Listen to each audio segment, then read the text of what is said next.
The greatest beer run ever is getting a war movie made about it. Now, I don't know if you guys know this story, but there's a story of a guy whose buddies were in Vietnam, and he said, you know what? I'm going to bring those guys a beer. He goes on this journey to bring his buddies in Vietnam a beer, and now they're talking about making a movie about it. They're talking about getting Russell Crowe. They're talking about getting Zac Efron, all these major actors.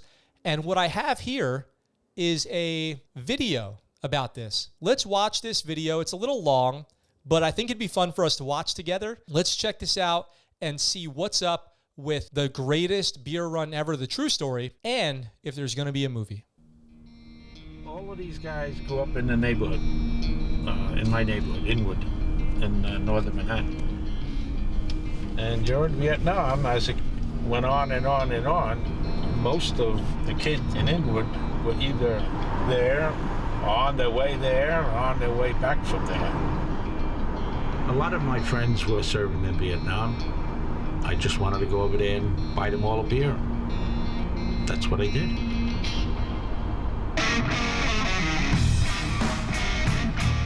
That's an American hero right there. I knew him from around the neighborhood, but we ended up getting an apartment together. I don't know how the hell we ever paid the rent. Chicky Dunny was always a great guy. When I say that to you, he was different. He was wild. He was great. He did things that nobody else would think about doing. He had a rep for being like a little bit of a wild child, you know, like a little, you know, whatever. And so that's what made him unique. Are they all here?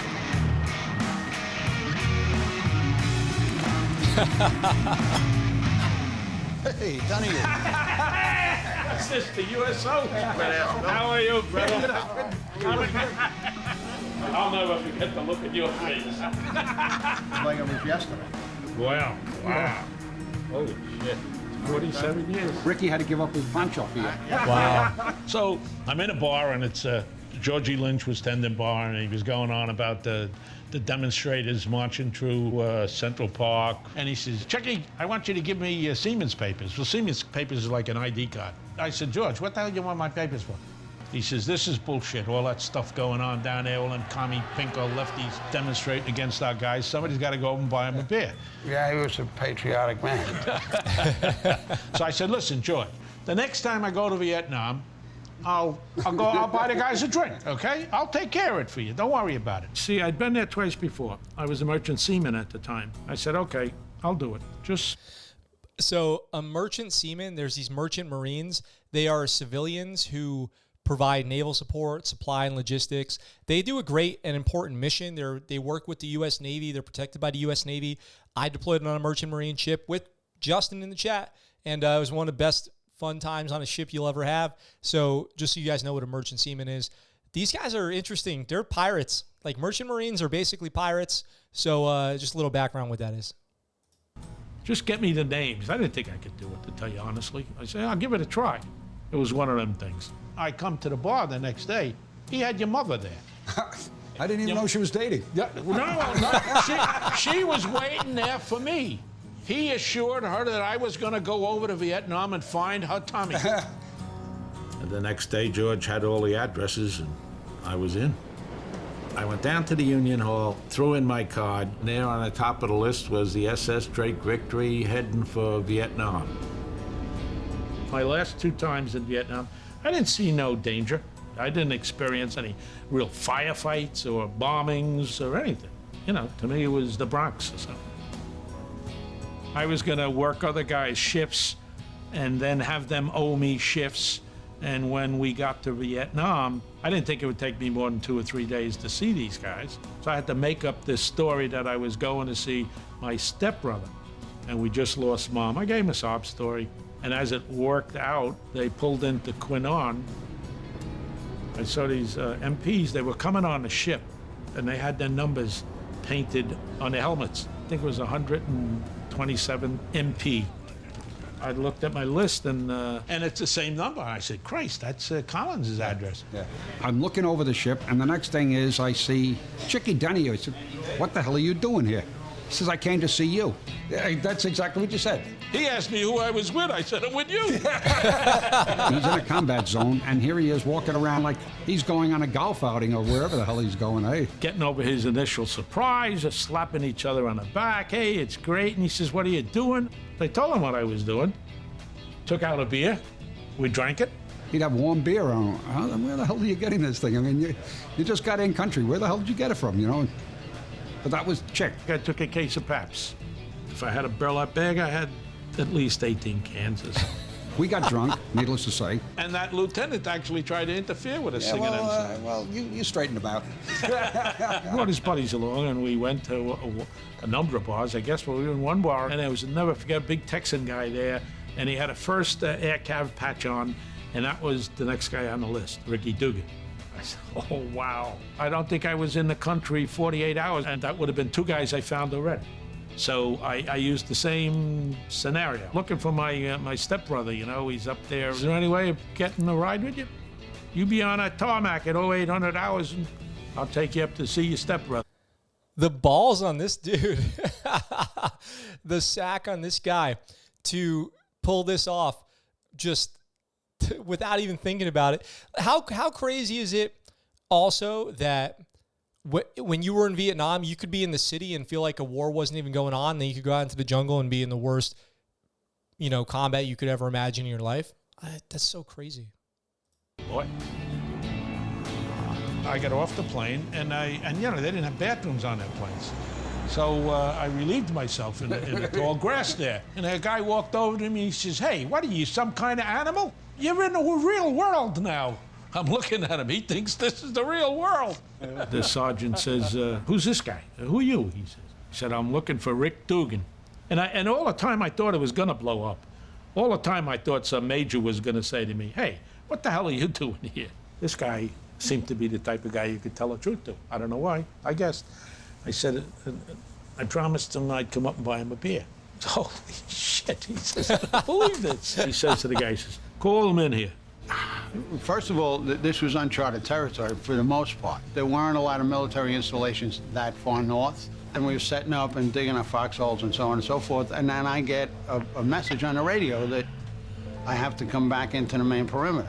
It was a little sketchy because, I have to now negotiate this 500 meters by myself, and it's kind of getting a little, And I walk in, and there's a sergeant down. I said, "Dear Sergeant, you called me back in?" He said, I didn't call you back in. He said, this guy did. And he pops out from out of this thing. I say, hey, Ricky, how are you? What the hell are you doing here? Chicky Dunny. In a Madras shirt, and light denim jeans. No, they were powder bleached. blue. Like They were powder bleached. black. They were like a very light jeans. powder blue. They weren't exactly camouflage. Well, I had to put a poncho on them immediately because otherwise it's like, shoot me, I'm from New York. Then I started walking him back out to where I had just come from, and I stopped and I said, I can't do this. This guy, he shouldn't be here. He's not, if he gets hurt, it's on us. So I said to the sergeant, he said, he's all yours, pal. So out he came with us. He introduces me to his buddies. So what is he doing here? So he's, all right, so let's have a beer. I got a six-pack or whatever. He's looking around. He doesn't see any buildings or anything. He said, where do we sleep? What do we do? Where do we sleep here? This is an ambush perimeter. While that was going on, he says, now listen, you know where our line is. It's right over there, and he's pointing. Shortly after, maybe 20 minutes, there was firing off on the left. And I said, holy shit. He spent a scary night with us, and I think he, at some point, regretted that he did this. That night was, yes. I thought about this might have been a dumb thing to do. Yeah, we got through the night unscathed, and then morning comes, and he's looking for food. So I handed him a can of ham and lima beans, and here's a P-38. I hope you know how to use that. That's the only way you get in that can. I still have it. Yeah, I still have mine also. The little... Yep. Yeah. 38 revolutions. Yeah, absolutely. I said to the lieutenant, I said, you got to get him out of here. He's a civilian. And was he become the company mascot? I said, we got to get him out of here. Dugan gets somebody to put me on a helicopter. I went into Quinnon, and my ship south was gone. Day or two later, Chickie comes back and he's filthy. His white jeans weren't white no more. They were filthy. Yeah, well, it was the same clothes on. The same clothes that I found you the week About before. 3 days now, or whatever. You know, so anyway, as it turns out, we got somebody to give him another lift out to an airfield so he could try to get down to Saigon. Then I had Bobby still on my list. I said, you know, where is this outfit? And then somebody told me, oh, that's up in Long Bin. I said, where the hell is Long Bin? And they said, oh, it's not far. It's about 20, 25 miles up the road. So some guy offered me a lift to the gate, tried to get the guy in the gate to take me in to see Pappas. And the guy says, who are you? I said, I'm his stepbrother, you know, and I gave him the whole story about Mom dying. He said, oh, yeah, you're crazy enough to be his brother. So I brought him in, you know. He's lucky he didn't get court-martialed. He said, holy shit. He says, I heard you were over here. I got a letter from Chickie's wife, and I was a little pissed. For 5 or 6 days, he was over here and had jumped ship, and I hadn't heard a word from him, and we were the best of friends, you know. We ended up going over to the NCO club. I gave him new clothes because he stunk. We spent a couple of days partying and He says, where are you? I said, I'm in Saigon. Geez, I heard they hit them bad. I said, oh, man, it's over. I said, that was just a thing to get to the negotiating table. Just to say something, you know, I don't know, what do you say to a guy who's in a bunker who won the Knicks game last night? I was hoping that he was right, you know. We really hadn't seen much action up until that point. So he went back down to Saigon, I went back to work, and a couple of nights later, we got overrun. Went back to Saigon, and all of a sudden, the sky lit up north of Saigon. Just lit up, just like one big fireball.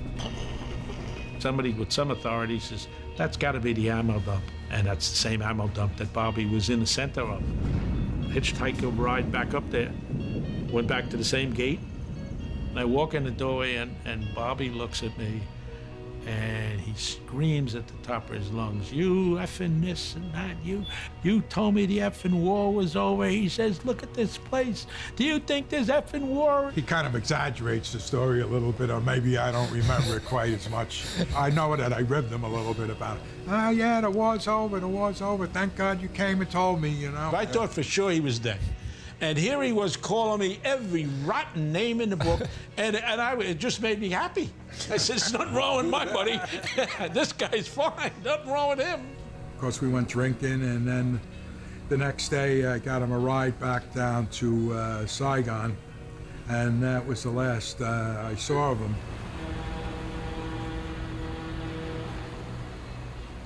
A couple of weeks after that, I walked in the door of Chambers. The colonel was there, Colonel Lynch, the guy who started all of this. And he says, he's here, he's alive. After he left, these guys in my squad, they were mesmerized. I mean, I've never seen these guys like, you don't have to be here and you're here. I don't understand this. Why is this happening? The fact that he showed up was like, well, there's actually people in the neighborhood that still care about us. Something I don't think I'll ever forget. Seeing him come true, it was just, who comes over to see somebody and spend so much time, you know, putting himself in harm's way, really. But to come here today, leave it at Chickie, he'd find a way, you know, to come up with another stunt. It was a pleasure. It really was nice to see him. He looks great, you know. He still can talk. Needless to say, it was a while before I had to pay for my own beer. Legend. What a legend.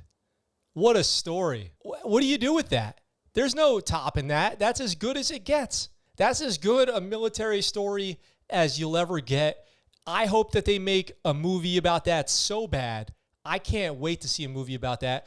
Merchant Marines are, just one quick story about Merchant Marines. Every one of these guys and gals is so interesting. They're so crazy. They're wild. They are wild. One quick story. I'm pretty sure we were leaving the Philippines, and on the Merchant Marine ship, the USNS Bridge, TAOE-10, if my memory serves me correctly. And we're pulling out of the Philippines. We're steaming away into the Pacific, and a jet ski starts chasing the boat. And there is a dude driving the jet ski and somebody else on the back of the jet ski, and it's one of the Merchant Marines who missed ship's movement, They throw down a cargo net. I guess he partied a little too hard, and he had to climb up this cargo net to get back up on the ship. Merchant Marines are just wild people. They have a cool life. If you've ever thought about going out in the Navy, but you didn't want to join the Navy, maybe take a look at Merchant Marines. This guy, absolute legend. Chicky, bravo Zulu, bud. Thank you for your service. I can't think of a more meaningful gesture than to risk your life, put your life on the line, and go out there to see your buddies who are serving in Vietnam and bring them a beer. What?